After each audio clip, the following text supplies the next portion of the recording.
Welcome back to the channel, everybody. So today, continuing on the series of dopping. I know I've only done one video on it. Someone reminded me that I should probably continue on with this series. So I've got the same piece of opal. It's just a little fragment of a boulder opal. Superglue. So Superglue is pretty popular to use just because, I mean, you can get it anywhere. This is from like a $2 store. I went for the cheapest one you can get to see how well it works. I mean, in the end, as long as you see that it contains cyanoacrylate, then you're all good to go. I'm sure some of the other super glues work as well, Tarzan's grip and stuff. I might try it at some point. I don't have any at home at the moment, but I can get some and see how it goes. I haven't tried every single glue under the sun, but I thought this one would be pretty representative of super glue in general. And I had a tube of it anyway. And wooden dowel, if I want to give it a fancy name, but in essence it's just a chopstick. Here's some from Sushi Train.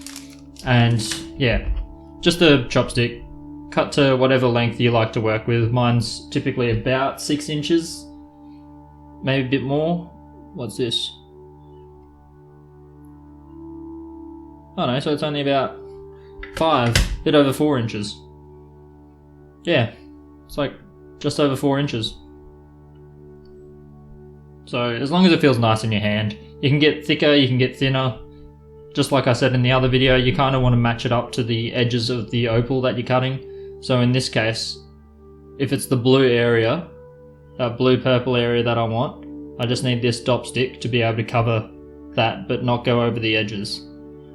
You also don't want it too small, otherwise it's going to be a bit of a flimsy seating on the top of the stick. And you want a nice, good contact, flush contact. And yeah, you're all good to go. Just chop the end off your chopstick and get a file and scrape over the top just to make sure it's nice and flat.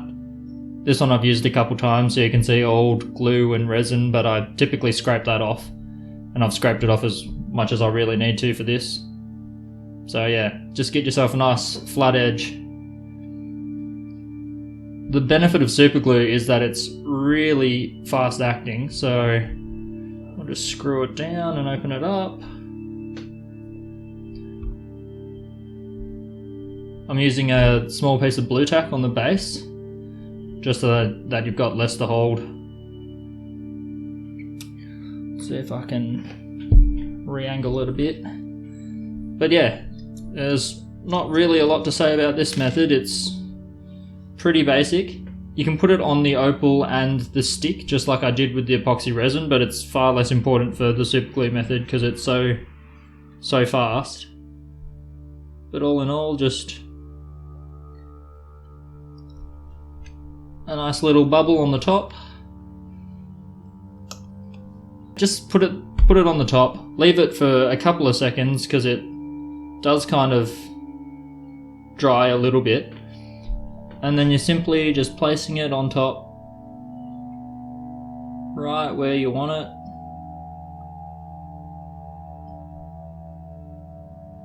The most important thing is that you make sure that it's flush to the top of the stick and in the right spot. So just make sure there's no air underneath it. Feels pretty flush to me, and it's already locked on, just like that. So unlike the resin that I did last time, where we have to wait a couple hours just to get it a nice firm solid contact and get it past that rubbery stage of the epoxy, this one really has just insta locked on. And it's one of the massive drawbacks people have with the epoxy resin method. It's that you have to wait for so long before you can chuck this up against your grinding wheel or your Dremel. So if you're a huge hater of that, you can go with this.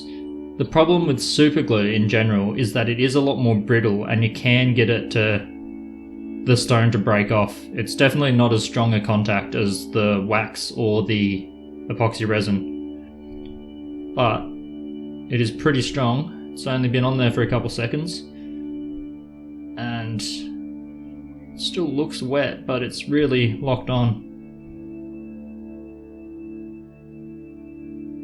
As you can see, it's pretty nice and flat. The opal itself hasn't been flattened well enough. I mean, this edge is a little bit too high.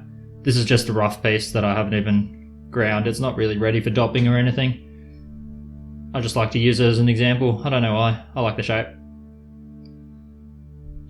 But yeah, that's on pretty good now.